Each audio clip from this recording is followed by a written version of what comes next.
Llevo tu mirar grabado en mi alma, animando el dolor de mi sufrir, mujer.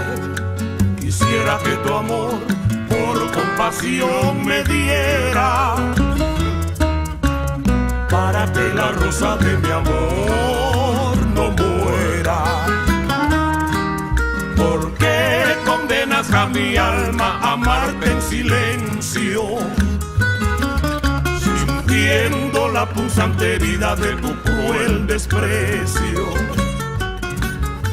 No sabes que mi amor es puro como el sol, amor gigante. Le commerce lucratif du sucre, Trinidad et la vallée des Ingenios.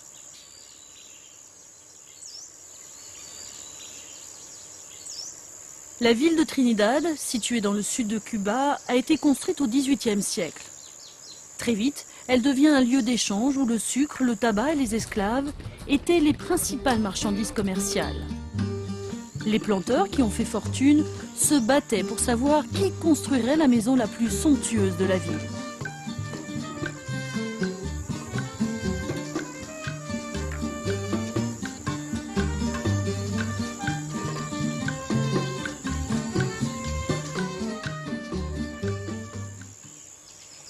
La demande en sucre, que l'on ajoute au thé et au café, augmente considérablement au XVIIIe siècle en Europe. La vallée de Los Ingenios, située à 14 km au nord-ouest de Trinidad, va largement pourvoir à cette demande. Dans les plantations de sucre, l'essentiel de la main-d'œuvre était constitué par des esclaves amenés de force d'Afrique de l'Ouest. Les esclaves étaient traités brutalement et le fouet souvent utilisé par les superviseurs afin de maintenir l'ordre.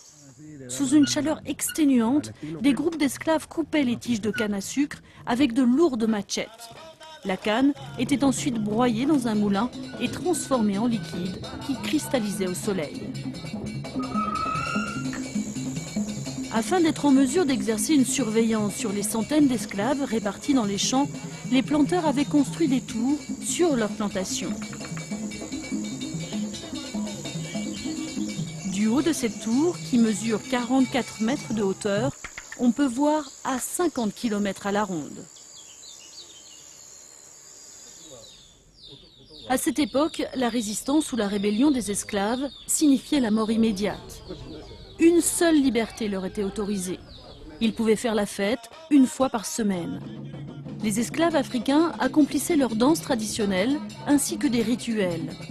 Leurs descendants continuent encore aujourd'hui à pratiquer les mêmes danses en l'honneur de leurs ancêtres opprimés.